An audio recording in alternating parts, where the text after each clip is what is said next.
Salut à tous, et aujourd'hui on débriefe l'actualité de cette dernière semaine.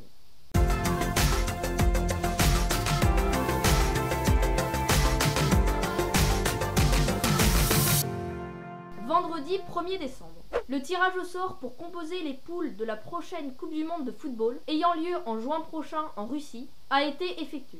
La France bénéficie d'un groupe plutôt facile. Elle affrontera le Pérou, le Danemark et l'Islande.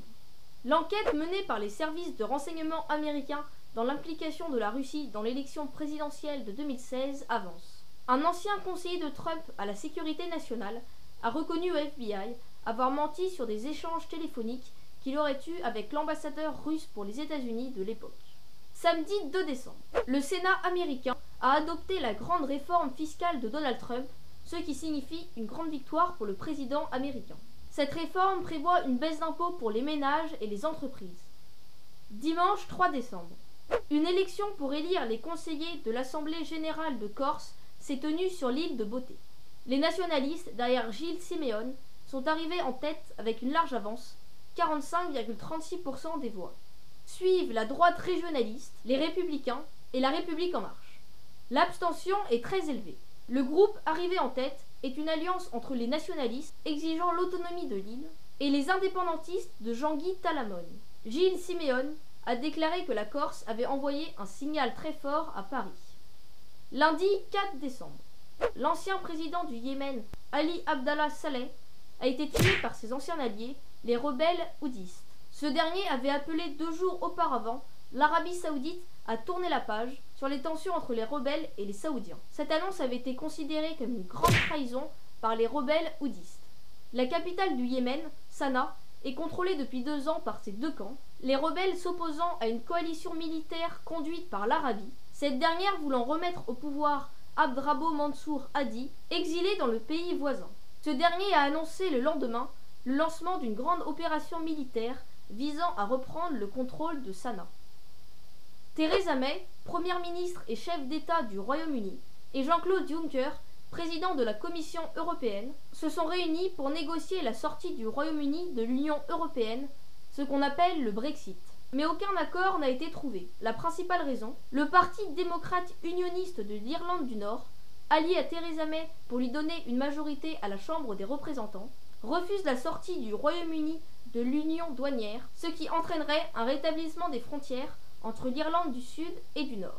La libre circulation entre les deux Irlandes avait été instaurée après la signature de l'accord de paix en 1998, mettant fin à des années de guerre civile sur l'île. La suppression de cette mesure signifierait un grand retour en arrière et une baisse de l'économie. Mardi 5 décembre, Saad Hariri a annoncé redevenir Premier ministre du Liban après avoir démissionné de ce poste le 4 novembre. Les 28 membres de l'Union européenne ont établi une liste de 17 paradis fiscaux, pays ou juridictions, après les nombreux scandales de révélation d'évasion fiscale, comme les Paradise Papers. Certains paradis fiscaux présents dans cette liste quelques jours auparavant ont été enlevés, car ce sont soit des pays amis avec certains pays européens, ou soit parce qu'ils ont proposé des mesures pour lutter contre l'évasion fiscale, comme le Qatar. Cette liste a été vivement critiquée, car elle est accusée de ne pas contenir de pays européens considérés par des ONG comme des paradis fiscaux, comme le Luxembourg. Aussi, aucune vraie sanction n'a été prévue. Mercredi 6 décembre, Donald Trump a officiellement reconnu dans un discours Jérusalem comme capitale d'Israël. Il veut aussi déplacer l'ambassade des États-Unis présente dans ce pays de Tel Aviv, la capitale officielle, à Jérusalem. Cette décision, à laquelle Emmanuel Macron, le pape, l'Union européenne et de nombreux autres pays s'opposaient, risque de faire empirer les relations entre les musulmans de Palestine et les juifs d'Israël, s'affrontant depuis de nombreuses décennies.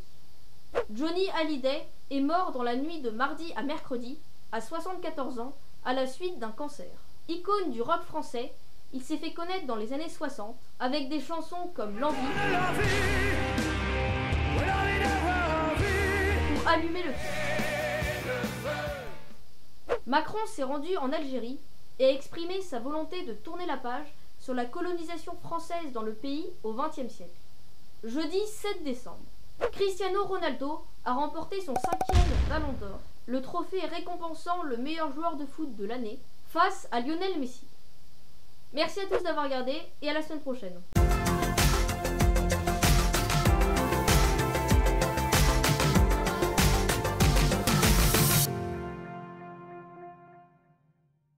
Sur les tensions entre les rebelles, sur les tensions entre les rebelles, sur les tensions entre les rebelles, sur les tensions entre les rebelles et sur les tensions entre